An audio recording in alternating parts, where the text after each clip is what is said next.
Okay. So, welcome once again to Wellness Hub. And today we want to talk about addiction.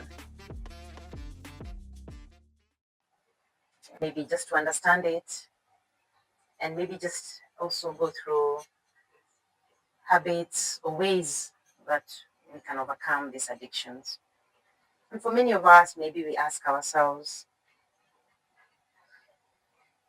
why can't I break from this? It could be even just the phone scrolling. You find yourself there for hours and hours. You want to stop, but you cannot stop. It could be even the drinking. You wish that you could stop it. It could be even eating. For some, it's staying in a toxic relationship. And even for some, it could even be gambling. All this is what we'll be talking about today. And we want to say that addiction isn't just about substance like alcohol or drugs. It can be behaviors, it can be habits, it can even be thoughts that surely control us. But maybe you ask, why do we get addicted? And once I'm addicted, how can I break free? We will try as much as possible in today's episode to just explore this. So maybe to start is addiction is not just about substance. It is a pattern of behavior that we struggle to stop, and even when we know it's harmful, we are unable to. Some of the common ones that, as I had mentioned in the introduction, was like betting. We are hoping that we would we'll be the next winner. We've seen winners, yes. But the biggest question is, how many times have you lost? It could be social media and phone addiction. Always in TikTok, in Instagram. It could be even the alcohol and substance abuse, the overdependence of mirror, and the many other drugs that are in the market. It could even be food addiction. Some of us overeat, especially for comfort. The binge eating for junk food. The binge eating of junk food. So yes, addiction actually hijacks the brain reward system using dopamine, the feel-good hormone. I think we've mentioned this previously in the podcast. That dopamine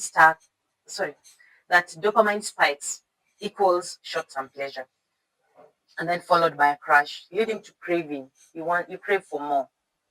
Over time, of course, the brain builds tolerance, and it makes you want more and more, and you become addicted to this behavior. For example, for those who are in betting, your first bet, yes, you win 500, and you feel the rush. Next time, you even need a bigger, uh, or rather, you even make a bigger bet, hoping for the same highness or even a better feeling. Sometimes it's the drink. You drink to relax, but soon now you need a drink and another to be able. So, for sure, addiction is just not about the willpower.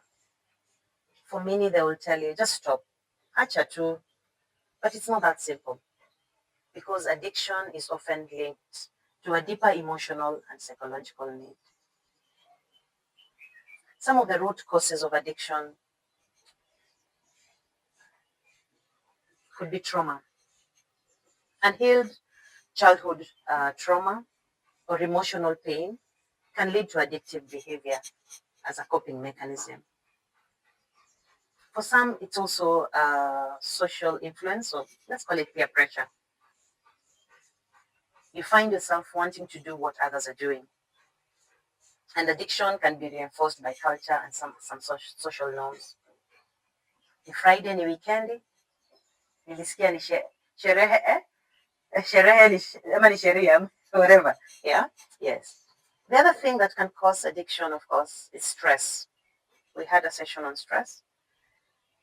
But many people use alcohol or social media or even betting as an escape from stress or even the financial struggle.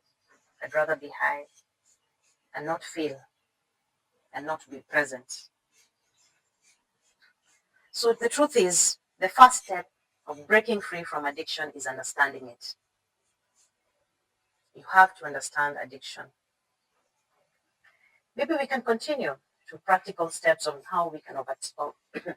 Maybe we can go to practical steps on how we can overcome addiction. One of the ways to overcome addiction is to identify the triggers. And of course, this comes with questions. We ask ourselves,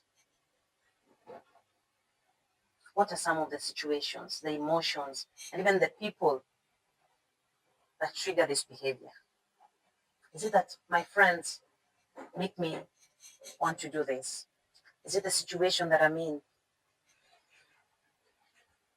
Do we drink because maybe we feel lonely?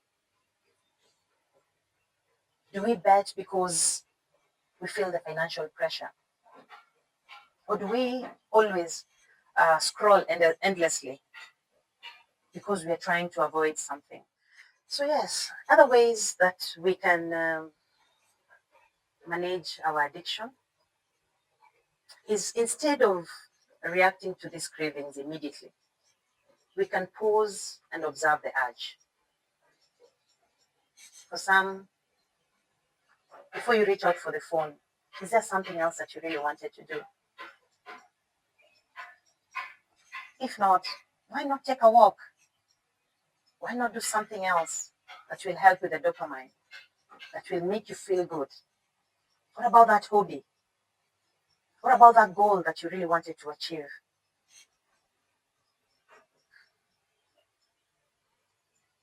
For sure, we need to replace this habit with a healthy alternative. Instead of scrolling, we could read a book or take that walk. Instead of drinking, we could sit down and meditate about our lives. Instead of even betting, we could learn a new skill or even research more about investing in real opportunities.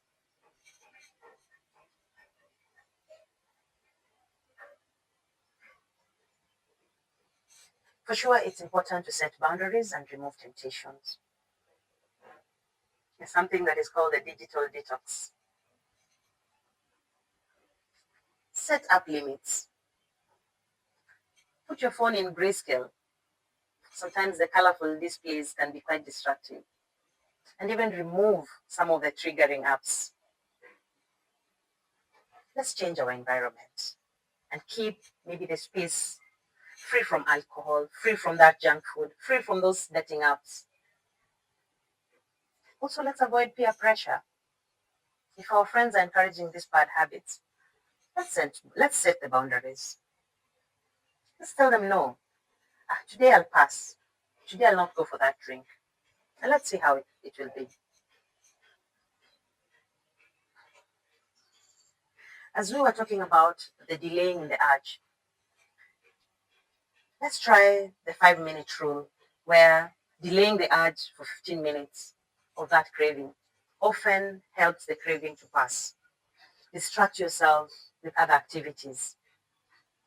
Drink water, stretch, do push ups, do a journal, or watch something constructive, something that will build you, something that will help you.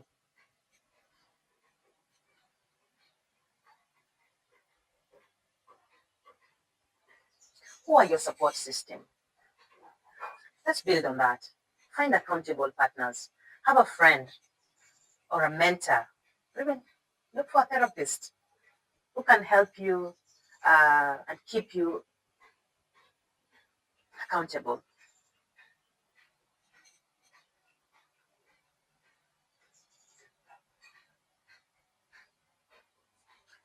I'll tell you, for many addicts, or rather, let me rewind it.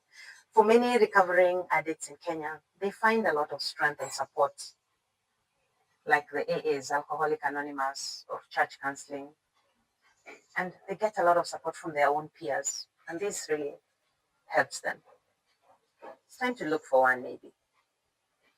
Remember that you don't have to go through this alone. Healing happens in communities.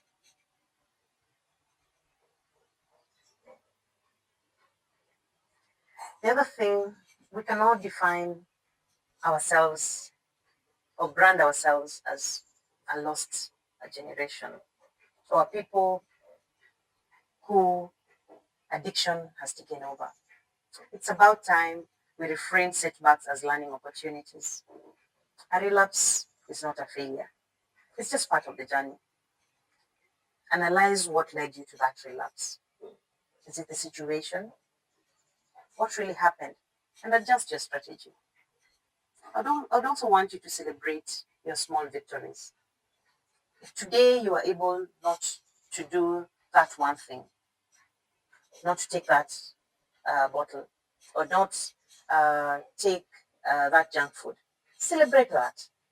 Because every step you take towards breaking from addiction is a win. And don't focus on perfection, just focus on the progress. That's what's important.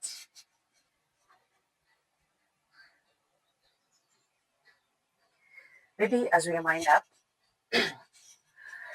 breaking from addiction isn't about being perfect. Neither is it about doing it like the other person. It's about focusing on the progress, and it's one step at a time. Are you strong, or are you stronger than your cravings? And every little effort you make towards that really counts. Maybe my challenge for you this week is identify one habit you want to change. Just one. And let's also find a replacement for that one habit. Thank you.